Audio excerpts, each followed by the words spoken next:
समस्त प्रभु प्रेमी भक्तों को जय सियाराम। भगवान की अहेत की कृपा से आज हम चर्चा करेंगे हनुमत चरित्र पर, हनुमत उपासना पर, हनुमत पूजा पर, हनुमत संवाद पर। श्री हनुमान जी महाराज कलयुग के प्रत्यक्ष देवता है। जो भी भक्त इनकी उपासना करते हैं उनके जीवन में शौर्य, विद्या, बुद्धि, बल, पुरुषार्थ, प्रार्थना, साधन, विनम्रता, उपासना आदि का प्रादुर्भाव होता है। क्योंकि श्री हनुमान जी महाराज ऐसे देवता हैं जो समस्त देवताओं के गुणधर्म श्री हनुमान जी महाराज में आशीर्वाद रूप से प्राप्त है। संपूर्ण देवताओं की शक्ति उनमें है। बल, बुद्धि, विद्या, देहु मोहि। हनुमान जी के पास बल बुद्धि की अगाध समुद्र है, निधान है, भंडार है। वह जो भी भक्त उनकी उपासना जिस भावना से, जिस कामना से करता है उसकी कामना पूर्ण हो जाती है। अब इस पर विचार करते हैं कि गोस्वामी जी महाराज कहते हैं कि यदि किसी को लौकिक पदार्थ में राज पद चाहिए तो क्या प्राप्त हो सकता है? गोस्वामी जी कहते अवश्य प्राप्त हो सकता है। किसी को प्राप्त हुआ है?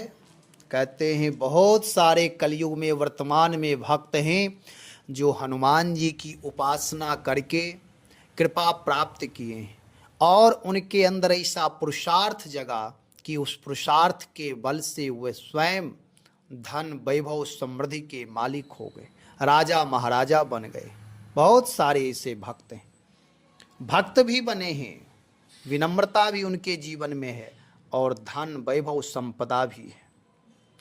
और जब देखें कि हनुमान जी महाराज जब लंका गए हैं तो लंका का एक ऐसा पात्र, उस पात्र का नाम है विभीषण।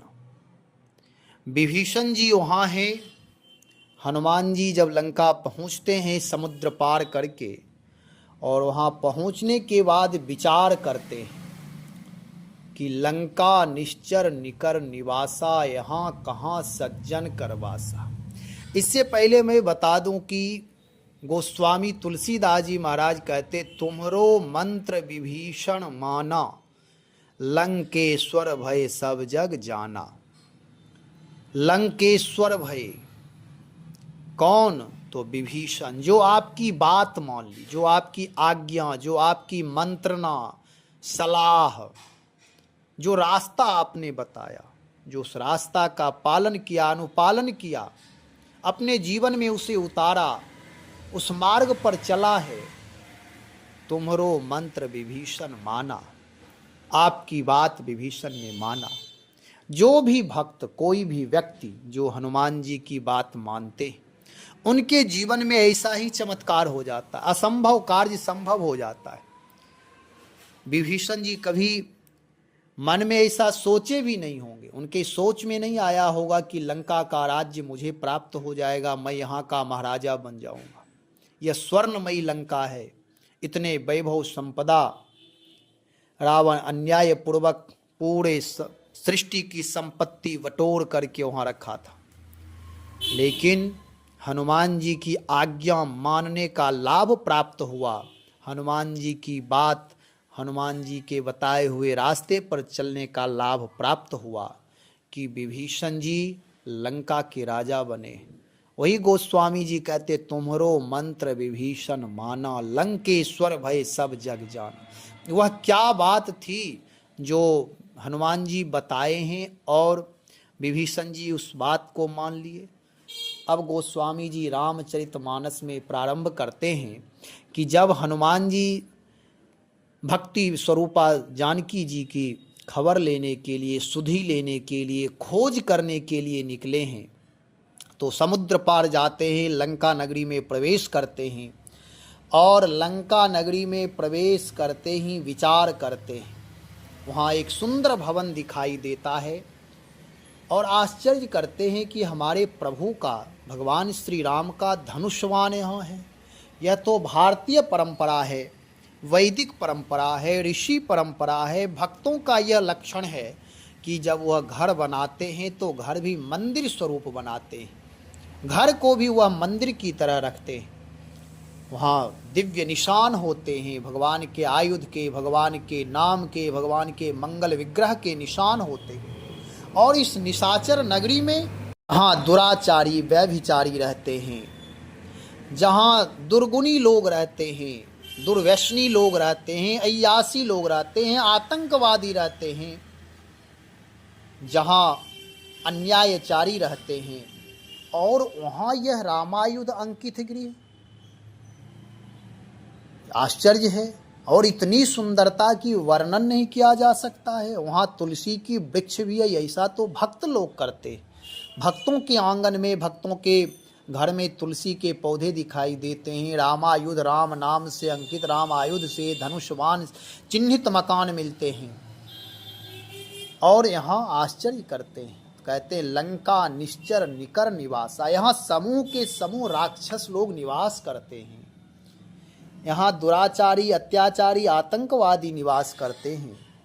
यहाँ कहाँ सज्जन कर वास, और यहाँ सज्जन का वास तो संभव ही नहीं है। यहाँ सज्जन रह ही नहीं सकते, क्योंकि सज्जन तो हमेशा कुसंग से बचते हैं, और जब कुसंग से बचते हैं तभी उनकी सज्जनता बनी रहती है। और फिर यहाँ यह लंका नगरी में सज्जन कौन ऐसा है? मन में विचार करने लगे, मन मोह तर्क करे कपि लागा। कपि श्री हनुमान जी मन में ऐसा तर्क करने लगे, विचार करने लगे, अनुसंधान करने लगे कि ऐसा कहीं कोई माया की नगरी तो ये है ही, मायावी लोग यहाँ रहते हैं। हो सकता है कहीं माया के बल से इस तरह हमें छलने के लिए बनाया गया हो। इस प्रकार श्री हनुमान जी विचारते ही समय उसी अवसर पर विभीषण जागा। जब हम आप भी कोई उदात्त कार्य करने जाते हैं, जब बुद्धि कुछ खोज करती है, जब कहीं मति भ्रम होने की संभावना रहती है, तो उसी समय भगवान की हित की कृपा से समाधान भी मिल जाता है। ते ही समय उसी अवसर पर विभीषण जागा। विभीषण जी जग गए और उनके जागने की जो क्रिया है, कैसे जगे हैं तो कहते राम राम ते ही सुमरन कीन्हा। राम नाम का स्मरण करते हुए जगे हैं। और आश्चर्य है कि मायावी नगरी, दुराचारियों की नगरी, व्यभिचारियों की नगरी, आतंकवादियों की नगरी में राम नाम का उच्चारण हो रहा है। यह कोई सज्जन ही हो सकता, हृदय हर्ष कपि। राम नाम का स्मरण सुनते ही श्री हनुमान जी महाराज हर्षित हो जाते, हृदय हर्ष। हम आप भी जब भक्त लोग राम नाम स्मरण करते हैं, राम नाम का सुमिरन करते हैं, राम नाम का कीर्तन करते हैं, तो श्री हनुमान जी महाराज सुनकर के आह्लाद से भर जाते, प्रसन्नता से भर जाते, आनंद से भर जाते। उन्हें बड़ी प्रसन्नता होती है। वहाँ जब हृदय हरस कपि राम राम ते सुमिरन कीन्हा, सुमिरन स्मरण जैसे विभीषण किए हैं जागते हुए, और स्मरण करते ही जैसे हनुमान जी के कानों में यह आवाज आई राम नाम, तो हृदय हरस कपि। और हृदय हरस कपि सज्जन चीन्हा, सज्जन जान करके, साधु जान करके, भक्त जान करके हृदय में हर्ष हुआ। यह कोई परम भागवत है इस नगरी में भी, क्योंकि भक्त कहीं भी वास कर सकता है। विषम से विषम परिस्थितियों में वह अपनी भक्ति नहीं छोड़ता है। भक्त जहाँ भी रहता है, भले ही वह नगरी मायावी नगरी हो, लेकिन चरित्रवान व्यक्ति जो होता है, आत्मनिर्माण करने वाला, आत्मशोधन करने वाला, साधन संपन्न व्यक्ति जहाँ रहता है, भगवान नाम निष्ठ जहाँ रहता है, भगवान के उपासक जहाँ रहते हैं, वह अपने संयम नियम से कहीं भी वास कर सकते हैं। हम आप सब भी चाहे जिस विषम परिस्थिति में हों, नहीं तो लोग बहाना बनाते हैं, अरे घर में भजन नहीं होता है, गृह कारज नाना जंजाला, आदि आदि बातें करते। लेकिन विभीषण जी के जीवन से यह सीख मिलती है कि विभीषण निशाचरों की नगरी में रहते हुए भी भगवान का स्मरण कर रहे हैं, भगवान की पूजा पाठ कीर्तन सब कर रहे हैं। बाधाएं तो आती ही रहती है, बाधाओं से डर करके यदि कोई अपना रास्ता मोड़ ले, अपना लक्ष्य से च्युत हो जाए, लक्ष्य भेदन करना ना संभल पाए, ना समझ पाए, उद्देश्य से ही रहित हो जाए, तो यह कोई मानवता, यह कोई पुरुषार्थी का काम नहीं है। यह तो कायरता है, न्यूनता है, लघुता है, अल्पता है। इसलिए अपने लक्ष्य का भेदन करना है, चाहे किसी भी विषम परिस्थिति में रहें। जो मेरा लक्ष्य है उसे स्मरण रखना है, राम नाम जपना, राम की उपासना, राम का चरित्र गायन करना मेरा परम लक्ष्य है। इससे मेरे अंदर पुरुषार्थ जगेगा, और पुरुषार्थ जगने से ही हम अन्याय का, दुराचार का, व्यभिचार का, आतंकवादी का विरोध कर सकते हैं। इसलिए लक्ष्य का भेदन करना हमारा परम धर्म है। ऐसा विचार करके विभीषण अपनी उपासना में सदा लगे रहते हैं। हनुमान जी महाराज ने देखा और मन में विचार किया कि इनसे कुछ चर्चा करनी चाहिए। चर्चा इसलिए कि यह साधु पुरुष हैं, और साधु पुरुष यदि नहीं बात करें, नहीं संवाद करें, नहीं वह हमारी तरफ दृष्टि डाले, फिर भी हमारा कर्तव्य होता है अपनी तरफ से हट करके उनसे पहचान करना, उनसे जुड़ना। इसलिए साधु ते होई न कारज हानि। साधु संतों के सामने जाने से, उनसे संवाद करने से कल्याण ही कल्याण होता है। किसी प्रकार कोई कार्य की हानि नहीं होती है।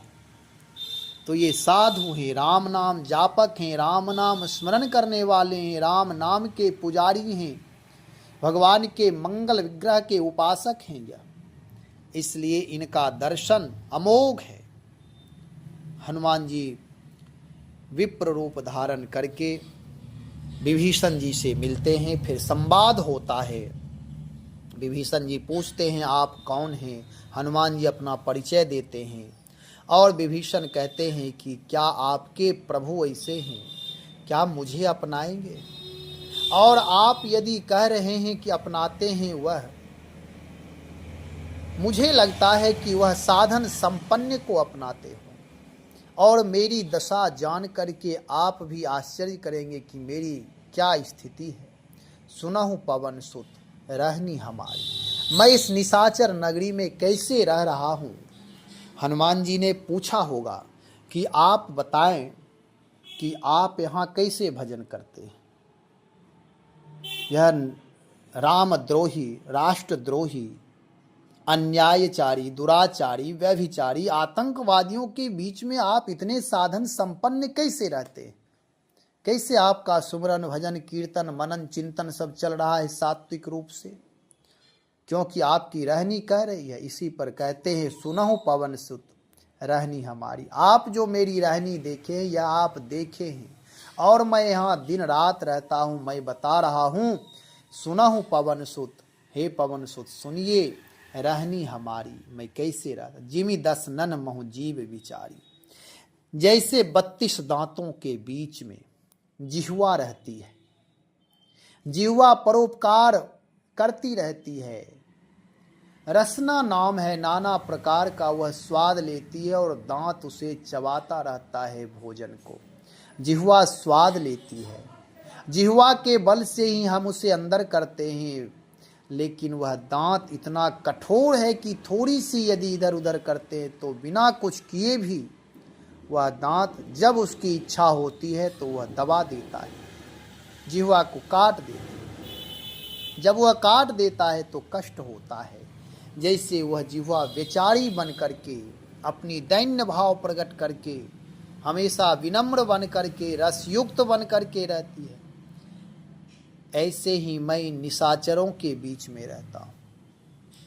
इन दांतों के बीच जिह्वा कभी भी असहज हो सकती है, असुरक्षित हो सकती है। सुरक्षित तो है ही नहीं, केवल वह मूल से जुड़ा है, इसलिए वहाँ बनी हुई है। नहीं तो जिह्वा की कोई वहाँ विशेष सम्मान नहीं है, क्योंकि दांत कर्कश है और दोनों का धर्म अलग अलग है। जिह्वा परम मुलायम है, एकदम विनम्र है, और दांत कठोर है। वैसे ही मानो मैं भी रह रहा हूं। क्या आपके प्रभु जो इतने दयालु हैं, जिनकी कृपा से आपका दर्शन हुआ, और मैं अनाथ हूं, अनाथ जान करके भानुकुल के सूर्य कुल के नाथ भगवान राम अपनाएंगे, और मैं तामसी हूं, निशाचर हूं, निशाचर कुल मेरा है और साधनहीन हूं। आप कह रहे हो कि आप बहुत अच्छे साधक हैं, ऐसा क्यों कह रहे हैं? आप लज्जित मुझे कर रहे हैं। हनुमान जी ने कहा, नहीं नहीं, मैंने आपको देखा कि आप जब स्मरण करते हुए जैसे आप जगे हैं, तो ऐसा लगा कि यह कोई साधक ही होगा जिसका चिंतन करते हुए सोता है, जागते हुए भी वह उसी का स्मरण करता है। तो विभीषण जी कहते, नहीं नहीं, मैं तो कछु साधन नहीं, मेरे जीवन में कोई साधन नहीं है। प्रभु तो साधन संपन्न व्यक्ति को, भक्त को अपनाते हों, भगवान तो सात्विक व्यक्ति को, धर्मात्मा को अपना, मैं तो तामस तन, कछु साधन ना, और ना उनके चरण कमल में प्रेम ही, अनुराग भी नहीं है, प्रेम नहीं है। प्रीतन पद सरोज मन माय, मन में कोई भाव नहीं है, सद्भाव नहीं है, कोई शुभ संकल्प नहीं है, समर्पण नहीं है, तो फिर कैसे होगा? लेकिन फिर भी प्रभु की करुणा इतना अवश्य है कि अब मोहि भाव भरोस हनुमंता, बिनु हरि कृपा मिले नहीं संता।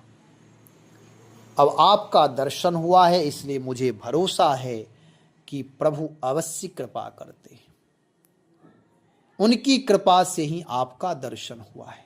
सच बात यह है, चाहे वह कोई भी हो, भगवान का नाम जप यदि वह लंका में भी कर रहा है, विषम से विषम परिस्थिति में भी कर रहा है, तो प्रभु उसकी सुधि लेते रहते। भगवान की दृष्टि में वह रहता, उनकी कृपा दृष्टि बनी रहती है। विभीषण जी दूर रहते हैं, लंका में रहते हैं, लेकिन राम नाम का स्मरण करते हैं, इसलिए राम नाम के प्रभाव से प्रभु के प्यारे हैं। हम आप भी जिस विषम से विषम परिस्थिति में है, विभीषण से विषम परिस्थिति किसी की नहीं हो सकती है। सब अपने घर परिवार में आनंद से रहते हैं, मंगल से रहते हैं, फिर भी वह भजन में यदि भजन नहीं हो रहा है तो अपना दोष देखें, परिस्थिति का दोष ना दे। लोग बहाना करते और सारे कार्य करते हैं, लेकिन भगवत भजन में बहाना बनाते कि अरे महाराज घर में रहते, गृह कार्य है, फुर्सत नहीं मिलती है। लेकिन कोशिश करें समय निकाल करके। मानता हूँ गृह कार्य की जिम्मेदारी है, बहुत सारे कोई नौकरी करते हैं, कोई खेती करते हैं, कोई पशुपालन करते हैं, सारे कार्य उत्तम हैं, सब राम काज है। जो जिम्मेदारी मिली है उसका निर्वाह करें, लेकिन समय निकाल कर प्रभु का स्मरण अवश्य करें। प्रभु की कृपा दृष्टि बनी रहेगी। और जिस पर हो राम का अनुग्रह उसे क्या करे नवग्रह। जिस पर भगवान की कृपा दृष्टि है उसे किसी प्रकार कोई नेगेटिव एनर्जी, कोई मंगल, राहु, केतु, क्रूर ग्रह कुछ नहीं कर पाते। सब कृपा ही कृपा करते हैं। इसलिए भगवान की कृपा यदि चाहिए तो आप जहाँ भी हैं वहाँ भगवान नाम का स्मरण करें। विभीषण जी के जीवन से ही शिक्षा मिलती है। अब विभीषण जी कह रहे, बिनु हरि कृपा मिले ही नहीं संता। भगवान की कृपा के बिना संत नहीं मिलते, और उनकी विशेष अनुग्रह है। जो रघुवीर अनुग्रह कीन्हा, तो तुम मोह दरस हठ दीन्हा। आप जहाँ हैं, यदि भगवान की उपासना, भगवान नाम का चिंतन स्मरण करते रहेंगे तो भक्त, भक्ति, भगवंत, गुरु वही सब पहुंच जाएंगे समय पर, अवसर पर। केवल प्रतीक्षा करना है। प्रभु की कृपा यदि नहीं होती तो हे हनुमान जी, आप यहाँ हठ पूर्वक, मैंने तो आपको पहले देखा नहीं, आप हठ पूर्वक मुझे दर्शन दिए। प्रभु का अनुग्रह ही है। हमारे आपके ऊपर भी प्रभु की कृपा, प्रभु का अनुग्रह हमेशा बना हुआ है। कहीं कोई परेशानी नहीं है, कोई बाधा नहीं है। केवल अनुभव करना है कि प्रभु की कितनी कृपा है, कि प्रभु उत्तम घर दिए हैं, उत्तम वस्त्र दिए हैं, उत्तम प्रतिदिन भोजन दे रहे हैं। यह प्रभु की कृपा ही है। उत्तम संतान, उत्तम परिवार, भारत देश यह सारी कृपा भगवान की ही है, मंगल कृपा है, अनुग्रह है, उनकी अहेत की कृपा है। इसलिए भगवान के प्रति कृतज्ञ रहें। अब हनुमान जी महाराज कह रहे हैं, सुनहु विभीषण प्रभु के रीति, करही सदा सेवक पर प्रीति। आप भगवान के सेवक हैं। मैं यह जानता हूं, भले आप निशाचरों के बीच रह रहे हैं, आप कहाँ रह रहे हैं इसका मूल्य नहीं है, किस भाव दशा में रह रहे हैं इसका बड़ा मूल्य है। हनुमान जी कह रहे, हे विभीषण जी, आप सेवक हैं, इसलिए प्रभु का अनुग्रह है आपके ऊपर। यदि लोग अयोध्या, वृंदावन, प्रयाग कहीं भी रहें, लेकिन भावना उसकी कैसी है, उसका विचार कैसी है, उसकी रहनी कैसी है, वह किस भाव दशा में रह रहा है, उसका कर्तव्य क्या है, वह क्या कर रहा है, अपना चरित्र निर्माण यदि कर रहा है तो उसकी सार्थकता है। और यदि चरित्र का निर्माण नहीं कर रहा है, राष्ट्र निर्माण में सहयोग नहीं कर रहा है, भगवत कैंकर्य नहीं कर रहा है, भगवान नाम का स्मरण नहीं कर रहा है, प्रभु से प्रेम नहीं कर रहा है, प्रभु के जन से, मानव मात्र से यदि आदर भाव से वार्ता नहीं कर रहा है, संवाद नहीं कर रहा है, अन्याय का विरोध नहीं कर रहा है, तो उसका उत्तम स्थान में रहना भी व्यर्थ है।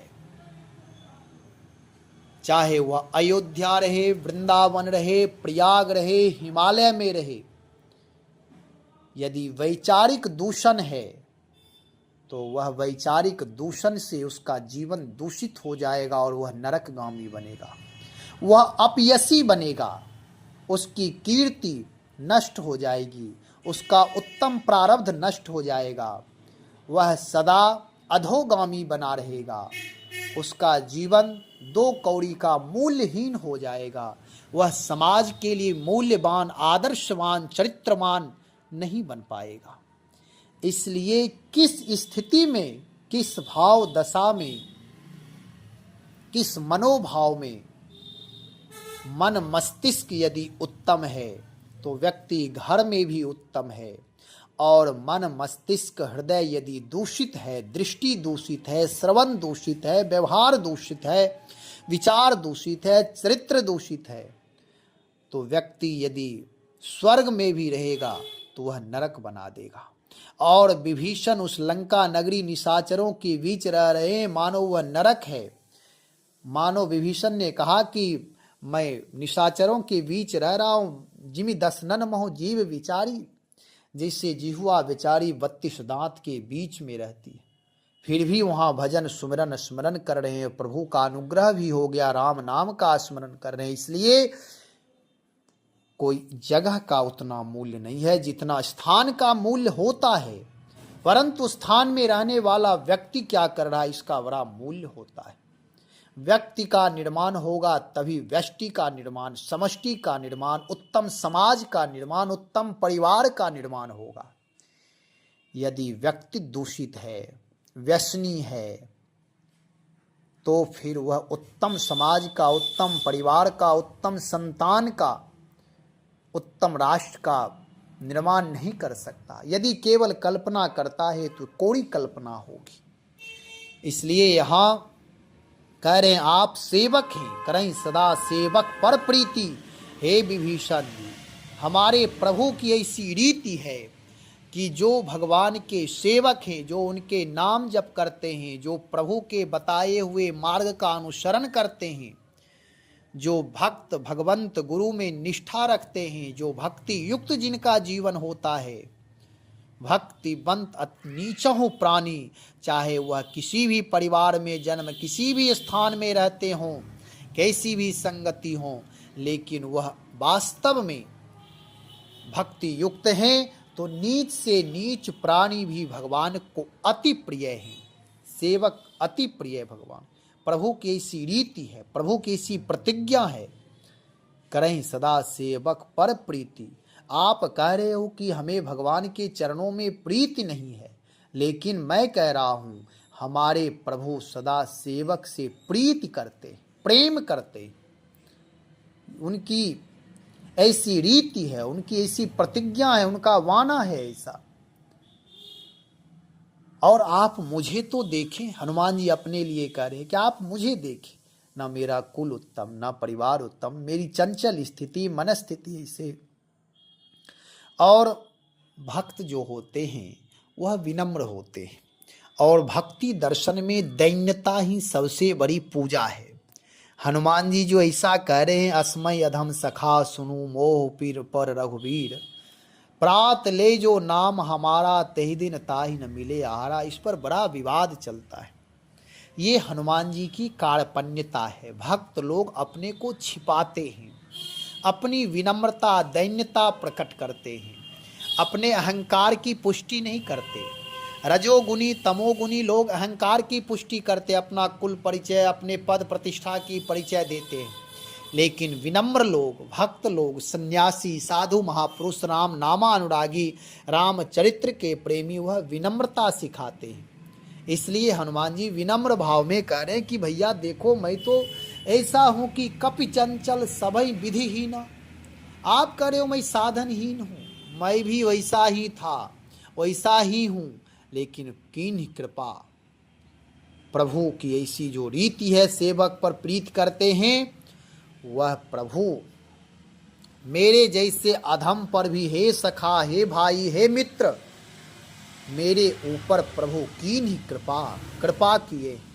ऐसी प्रभु की रीति है। कृपा ही जिनकी रीति है, जो सदा कृपा ही कृपा करते रहते, ऐसे प्रभु, उनके शरण में आप जाइए और उनकी कृपा से आपका जीवन धन्य हो जाएगा। हनुमान जी महाराज की यही बात, यही सलाह, यही मंत्रणा विभीषण जी अपने मन में बांध लिए कि ये मुझे करना है। बहुत सारी चर्चाएं, चिंतन मनन इस पर हो सकता है। कहने का तात्पर्य यह है कि विभीषण जी और हनुमान जी का जो संवाद है, यदि कहूँ तो यह बहुत विस्तार से कहा जा सकता है, लेकिन संक्षेप में मैंने कहा कि आप इसे हनुमान जी की उपासना करें और हनुमान जी की कृपा से भगवान की शरणागति हो जाएगी, तो हम आप राज वैभव संपन्न हो जाएंगे, श्री संपन्न, समृद्धि संपन्न, ऐश्वर्य संपन्न हो जाएंगे, लोक और परलोक दोनों की सिद्धि हो जाएगी।